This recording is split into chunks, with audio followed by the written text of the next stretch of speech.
Maaf viewers, peran perempuan menjadi perbincangan akhir-akhir ini setelah kasus di daycare dan juga musibah kereta yang belum lama ini terjadi. Nah, jadi bagaimanakah sosok ibu ideal? Apakah harus bekerja atau di rumah aja? Untuk menjawab itu, kita sudah mengundang Kakak Dwi Ningsih Aryani selaku Student Wellbeing Services Officer. Selamat sore Kakak. Selamat sore. Terima kasih udah hadir ke studio kami ya Kakak. Gimana tadi perjalanan ke sini? Aman? Aman. Aman, oke. Kak Dwi, ini sekarang kita benar-benar ada topik yang menarik banget, yaitu sosok ibu ideal. Mengingat belum lama ini ada kejadian di daycare dan juga ada musibah kecelakaan kereta, ya. Yang ini tuh mungkin karena dikenanya di gerbong perempuan gitu ya. Nah, kalau menurut dari pandangan kakak sendiri nih, bagaimanakah sosok ibu ideal? Apakah memang ada kayak option khusus kah atau enggak kayak harus dipilih gitu? Nggak bisa kita memilih sendiri, bagaimana menurut kakak? Ya, sebenarnya kalau ngomongin sosok ibu ideal gitu, itu nggak lepas dari pandangan masyarakat ke kita gitu ya. Itu akan membentuk bagaimana kita menghayati peran kita sebagai ibu gitu. Tapi sebenarnya balik lagi ke peran ibunya sih gitu. Ibu ideal tentu saja adalah ibu yang dibutuhkan oleh anak-anaknya ya gitu, yang sesuai sama kebutuhan anak-anaknya gitu, dan juga sesuai dengan kapasitas dari ibu ataupun keluarga tersebut. Jadi sebenarnya kalau dibahas haruskah ibu itu di rumah ataupun bekerja, ya jawabannya adalah tergantung kebutuhan dan juga kapasitas dan kondisi dari keluarga dan ibu itu sendiri gitu. Tergantung kapasitas dari keluarga, artinya kalau misalkan ibu itu sebenarnya bisa di rumah, berarti kakak lebih mendukung ibu itu untuk di rumah aja karena kan kebutuhan dari anak. Apa benar begitu kak berarti? Sebenarnya itu faktornya banyak ya, nggak cuma dari sisi ibunya aja gitu, karena mungkin ada aja perempuan yang memang senang bekerja gitu, dan alasan untuk seseorang bekerja juga banyak ya gitu, nggak cuma untuk mencari nafkah gitu. Mungkin ada yang memang ingin mengaktualisasikan diri, ada yang memang senang untuk melakukan hal tersebut gitu ya, nggak cuma karena kebutuhan ekonomi aja gitu. Jadi kalau kita mengulik soal hal ini, sebenarnya ada banyak faktor yang kita bisa bahas dari level individu sampai level sistemik, nggak cuma keluarga, tapi juga mungkin hadirnya peran negara di dalam di dalam keluarga gitu. Tapi saya setuju sih apa tadi yang di-mention sama Kak Dwi ya. Kalau misalkan perempuan itu bekerja bukan hanya untuk mencari nafkah ya, tapi kadang-kadang bekerja cuma untuk kayak mencari aktivitasnya gitu kan ya dan lain sebagainya. Tapi sejauh mana nih stigma terhadap ibu bekerja terbentuk dari faktor psikologis individu nih Kak? Dan bagaimana norma sosial mempengaruhi cara individu memaknai serta kayak membenarkan pilihan tersebut, pilihan antara bekerja sama di rumah aja. Kadang-kadang kalau misalkan kita milih bekerja, itu udah stigma sosialnya gimana sih nggak ini sama anak gitu loh Kak. Gimana tuh Kak untuk kita sebagai wanita menghadapi untuk pernyataan seperti itu di lingkungan? Silahkan Kak. Iya. Kalau kita ngomongin soal stigma, itu bukan cuman opini pribadi, tapi biasanya itu adalah gabungan dari opini pribadi dan juga konstruk sosial yang ada di sekitar kita atau norma budaya gitu. Jadi kadang-kadang kita ngerasa itu pilihan pribadi, tapi tanpa sadar itu sebenarnya sesuatu yang sudah tertanam dari kita kecil gitu ya, atau di lingkungan sosial kita seperti apa gitu, ataupun sebaliknya gitu, karena lingkungan sosial punya banyak pemikiran yang seperti itu, kita jadi mengadopsi itu ke pendapat pribadi kita gitu. Jadi kalau ngomongin stigma sebenarnya kayaknya nggak ada yang benar dan salah ya gitu, tergantung kepada penghayatan dari individunya. Dalam hal ini kita ngebahas soal ibu atau perempuan yang bekerja gitu. Berarti apakah itu terjadi turun-temurun Kak? Karena mungkin kalau yang terdahulu sebelumnya gitu, mereka ibu-ibunya beliau lebih milih untuk di rumah, hanya suaminya aja yang bekerja gitu, dan itu jadinya tuh meresap gitu ke masyarakat. Berarti gimana caranya kita buat menghandle untuk omongan-omongan orang yang seperti itu Kak, dengan tanpa kita merasa tersinggung? Kan pasti kan tersinggung ya gitu kan ya, tapi kan kebutuhan orang beda-beda gitu, dan anaknya misalkan kita cukup memberi suster misalkan di rumah atau enggak dititipkan ke daycare gitu. Nah ini menurut kakak kita handle-nya ya berarti harus kayak bodo amat gitu atau gimana Kak? Iya, sebenarnya yang paling utama adalah untuk mengenali kebutuhan kita sebagai individu. Di sini adalah ibu gitu ya, kita pinginnya seperti apa, karena kalau kita ngomongin soal ibu atau perempuan yang berdaya itu bukan dia ada di mana, tapi alasan kenapa dia melakukan itu. Apakah karena terpaksa, karena keadaan gitu ya, atau karena memang pilihan dia sendiri gitu. Walaupun memang nggak semua orang punya privilege untuk memilih ya gitu. Tapi pertama kita harus kembali pada keinginan dan kebutuhan dari si ibu itu seperti apa. Yang kedua, kita juga ngelihat dari lingkungan sosialnya seperti apa gitu. Apakah misalnya keluarganya tuh sebenarnya cukup kondusif gitu untuk dia bisa bekerja, misalnya anaknya udah mulai bisa ditinggal gitu ya, atau mungkin dari sisi ekonomi itu bisa terpenuhi dengan baik tanpa dia harus bekerja, jadi dia punya pilihan untuk stay di rumah gitu dan lain sebagainya gitu. Jadi selain melihat kebutuhan individu, kemudian juga melihat dari lingkungan sekitarnya gitu ya, dan itu ketika kita menghadapi stigma, kita jadi tahu posisi saya tuh ada di mana gitu. Kenapa saya melakukan ini walaupun ada stigma, kita tahu, oh ya nggak apa-apa orang berpikiran seperti itu gitu. Tapi saya tahu kenapa saya melakukan ini gitu. Jadi harus dari kesadaran dari perempuannya itu untuk bisa memutuskan mau bekerja atau tidak. Betul. Gitu ya. Nah, melanjut nih Kak dari yang lingkungan sosial ya. Jadi kan terbentuk nih Kak sosok ibu ideal gitu ya. Ini konsepnya tuh bagaimana terbentuknya Kak?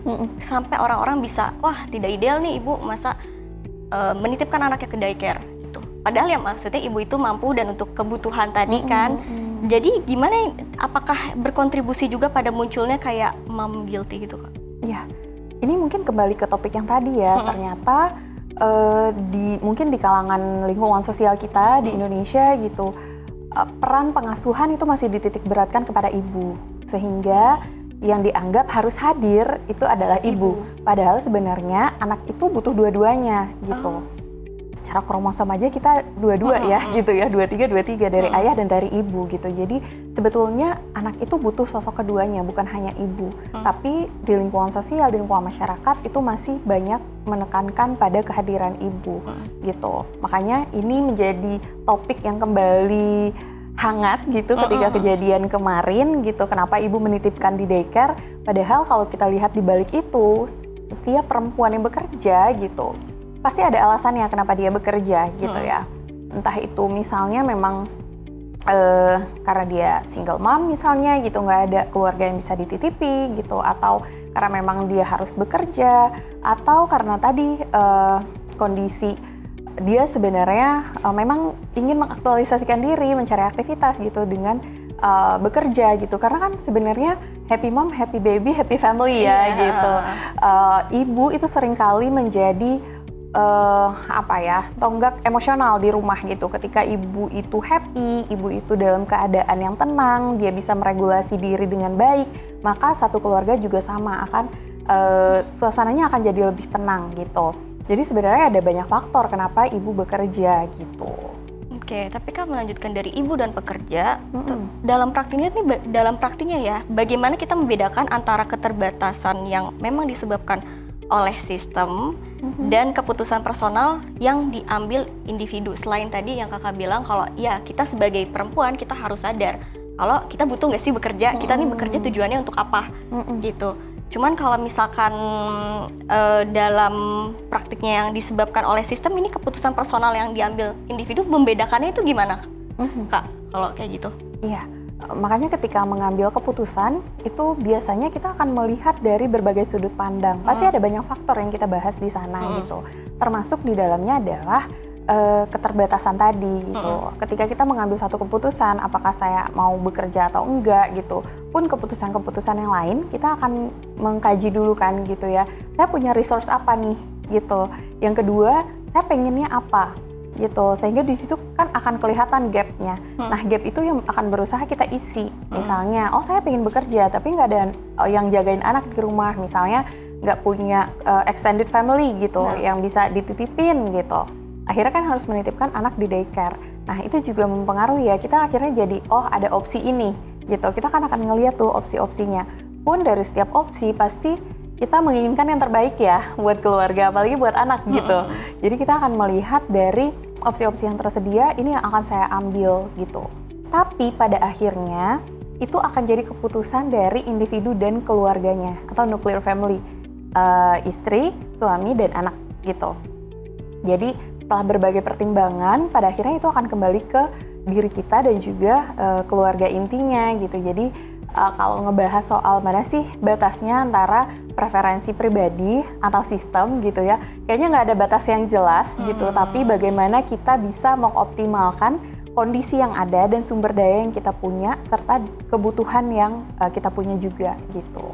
Tapi ini memang seperti menyudutkan perempuan ya dengan kasus yang di daycare itu kan oknum ya Kak, tapi jadi betul. seakan-akan kita sebagai perempuan yang wah padahal kan biasanya ya aman-aman aja gitu kan, kita juga maunya yang terbaik buat anak gitu kan Kak, makanya kita titipkan ke daycare karena kita merasa kalau di daycare itu semuanya terjamin dan juga terpantau gitu ya Kak. Nah lanjut nih Kak, kalau misalkan faktor sistem itu turut berperan, perubahan seperti apa yang perlu dilakukan untuk tidak terjadinya ketimpangan baik dalam beban kerja profesional maupun domestik?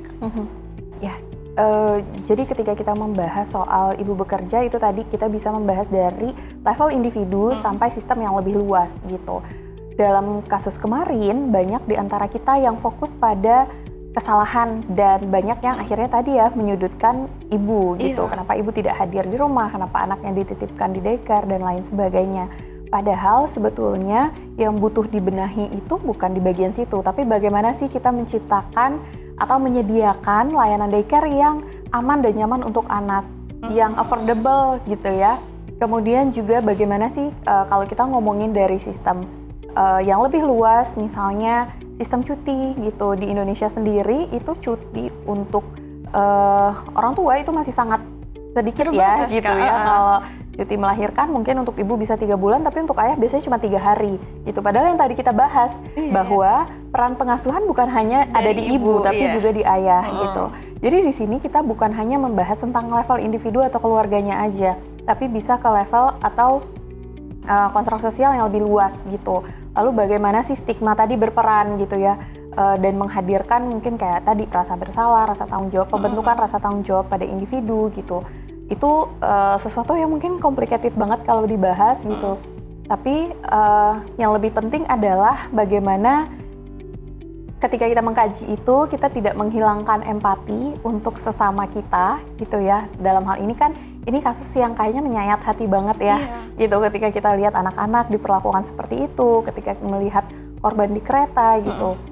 Kita tetap menumbuhkan rasa empati pada para korban gitu, orang-orang yang terdampak, sekaligus juga kita bisa melihat dari peran kita masing-masing gitu. Kalau kita memang bekerja di dalam sistemnya, apa ya perubahan apa yang kita bisa bawa gitu, atau sebagai sesama masyarakat ya kita bisa mendukung dengan tadi mengurangi stigma, tidak memberikan kata-kata yang mungkin menghujat gitu. Mungkin segitu aja tuh sudah sangat membantu gitu untuk individu yang terdampak gitu. Oke. Baik Kak, kalau gitu jadi kita sebagai wanita kita harus sadar apa pilihan kita, dan walaupun dari sistem juga kita tidak butuh dukungan-dukungan kecil itu juga ya Kak. Juga dengan kita juga ke sesama wanita juga jangan disudutkan karena misalkan aku yang di rumah aja tapi kakak yang bekerja, terus aku bilang kamu sih bekerja gitu ya. Andaikan kalau misalkan dari masyarakatnya juga untuk tetap mendukung dengan cara tadi berarti Kak mengurangi hujatan. Baik Kak Dwi, terima kasih banyak sudah hadir di studio kami dan untuk mengulas diskusi tentang ibu ideal di hari ini ya. Smart viewers jangan kemana-mana karena kami masih ada serangkaian informasi menarik lainnya, so stay tune di Jurnal Venusian.